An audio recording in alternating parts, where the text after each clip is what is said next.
Drama. ఈ south Indian MP సభ్యుల్ని తగ్గించి నార్త్ ఇండియన్ ఎంపీ సభ్యుల్ని తెచ్చి ఏకచక్రాధిపత్యం ఏలడానికే నరేంద్ర మోదీ అజెండా. ముసలికి అవసరం 75 సంవత్సరాలు వయసులో ఒక మంచి ప్రైమ్ మినిస్టర్ గా ఉంటే ఎంత బాగుంది.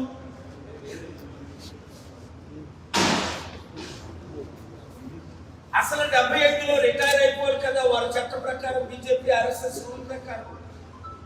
దేశాన్ని ఇప్పటికే అన్ని విధాలా సర్వనాశనం చేసిన సంగతి మనకు తెలుసు. వీలైతే రేపు నేను ప్రెస్ మీట్ పెట్టి డీటెయిల్ గా చెప్తాను.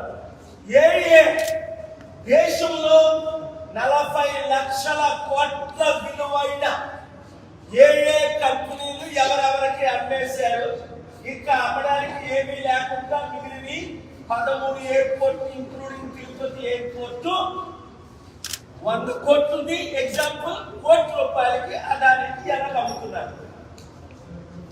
ప్రపంచం అంతా నాకు మద్దతు ఇస్తుంది. దానికి రుజువు యుక్రెయిన్ యుద్ధం పడుతుంది. 141 మంది ఓపెన్గా సపోర్ట్ చేయడం, 145 మంది ఆబ్సెంట్ అవ్వడం. కేవలం 4 దేశాలే రష్యాకి మద్దతు ఇవ్వడం.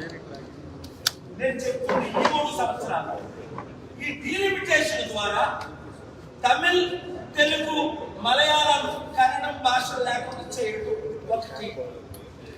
2 మన ఎంపీ సభ్యుల్ని తగ్గించడం.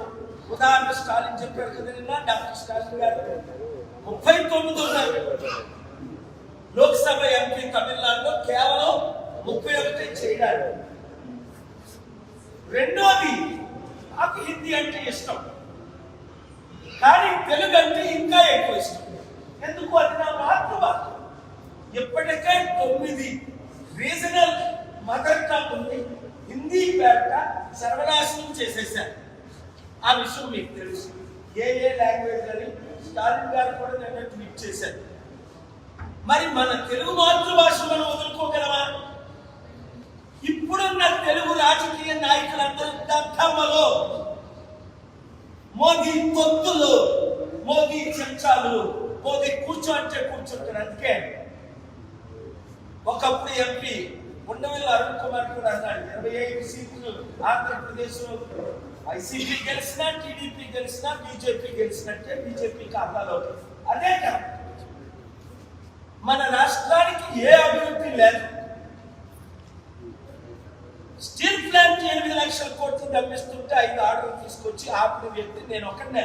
ఇప్పటికి కూడా స్టీల్ ప్లాంట్ అమ్మకుండా ఏపీ హైకోర్టులో స్టేటస్ కో ఉంది. ఇప్పుడు మనకి ఇచ్చిన ఆదాయం ఏంటి? పోలవరానికి కానీ, స్టీల్ ప్లాంట్ కానీ అప్పులు సర్వనాశనం అయిపోయింది. అందుకే ఈ రోజు బడ్జెట్ ఆంధ్రప్రదేశ్ లో ఎంత అధ్వానంగా ఉంది. ఏంటి? నిరుద్యోగులకు 3,000 రూపాయలు ఇస్తానన్నాడు చంద్రబాబు. 20 లక్షల ఉద్యోగాలని సంవత్సరం అయిపోతుంది. 20,000 ఉద్యోగాలు కాదు, 20 ఉద్యోగాలు ఇవ్వలేదు. 3,000 ఇస్తానని 1 కోటి మందికి 3,000 మందికి కాదు, 300 మందికి కూడా 3,000 రూపాయలు ఇవ్వలేదు. ఈ రోజు బడ్జెట్ లో చూస్తే మీరు ఏ విధమైన మహిళలకు పెన్షన్లు అన్నారు ఇవ్వట్లేదు.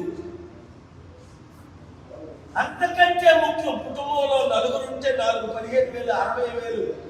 తల్లికి వందనం అన్నాడు, తండ్రికి అప్పడాలు అన్నాడు. తల్లికి వందనం లేదు, తండ్రికి అప్పడాలు లేవు, తాతకి ఫ్లయింగ్ కిస్ ముద్దులు తప్ప ఏమీ లేవు.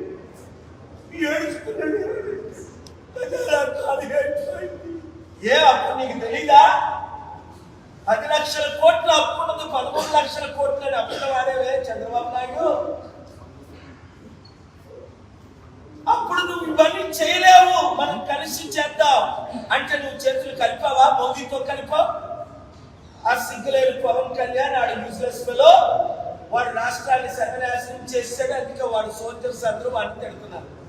ఈ రోజు ఆంధ్రప్రదేశ్ బడ్జెట్ మహిళలకు ఏముంది, నిరుద్యోగులకు ఏముంది, రైతులకు ఏముంది? ఇప్పుడంతా సర్వే చేస్తారట, వచ్చే సంవత్సరం తర్వాత ఏదో చేయడానికి ప్రయత్నిస్తారట. 2027లో జమిలీ ఎలక్షన్స్ వచ్చే ముందు మరొక డ్రామా ఆడతారు. సృష్టికర్తను నేను సంపాదిస్తున్నాను, నాకు అనుభవం ఉంది, దేశంలో మోదీకి లేని అనుభవాన్ని చంద్రబాబు నాయుడు సృష్టిస్తా మీ అందరికీ పంచుతా అన్నాడు. ఇప్పుడు మీకు ఎవరైనా సృష్టించడం తెలిసా? ఎలాగ డబ్బు క్రియేట్ చేయాలి? నా చెవులు చెప్పండి. మా అందరికి చెవులో పువ్వులు పెట్టి ఇప్పుడు నీ చెవులో మేము చెప్పాలా ఎలా డబ్బు సంపాదించాం? నేను చెప్తా, చెవులో చెప్పండి, చెవులో చెప్తా, మీడియా ద్వారా చెప్పండి, మీడియా ద్వారా చెప్తా. మీ ఇంటికి రమ్మంటే మీ ఇంటికి వస్తే చంద్రబాబు నాయుడు ఇప్పుడైనా నీకు చిత్తశుద్ధి ఉంటే నేను చెప్పినట్టు చేస్తే ఒక్క సంవత్సరంలో మోదీ నీ అవసరం మాకు లేదు, 100,000 కంపెనీలు నేను తీసుకొచ్చానని నీకే కదా తెలుసు, అందరికంటే ఎక్కువ. గూగుల్, మైక్రోసాఫ్ట్ తీసుకొచ్చి 30 లక్షల ఉద్యోగాలు, దాదాపు 700 కంపెనీలు హైదరాబాద్ లో తెచ్చింది. వైజాగ్ లో తెలవా? అసలు ఆంధ్రప్రదేశ్ లో మనకి ఎంత మంచి పోర్టులు కట్టుకోగలం. ఆంధ్రప్రదేశ్ దేశంలో మోస్ట్ వెల్తియెస్ట్ స్టేట్ చేయగలం. సో బడ్జెట్ చాలా విచారకరమైనది, మోదీకి సరెండర్ అవడం చాలా విచారకరమైనది. డీలిమిటేషన్ ద్వారా వీళ్ళు అపోజ్ చేయకపోవడం, పవన్ కళ్యాణ్ కానీ, చంద్రబాబు కానీ, ఇక్కడ జగన్ కానీ, కేసీఆర్ కానీ, రేవంత్ రెడ్డి కానీ అపోజ్ చేయకపోవడం చాలా విచారం. రాష్ట్రం అంతా రావణ కాష్టంగా మారిపోయింది, దేశమంతా రావణ కాష్టంగా మారిపోయింది. లక్షల మంది క్రైస్తవులను, ముస్లింలను మరి మణిపూర్లో ఏ విధంగా చేశారు మీరు చూస్తున్నారు. కనుక రండి, ప్రజాశాంతి పార్టీలో చేరండి. 7569441275 గ్రూపులు పెట్టండి. గ్రామ, మండల, నియోజకవర్గ స్థాయి ముందు మీరు నియోజకవర్గం పేరు పెట్టి మీ మండలం, మీ గ్రామం. ఇప్పటికే 26 లక్షల మంది జాయిన్ అయ్యారు. అందరూ జాయిన్ అయ్యారు. Thank you very much.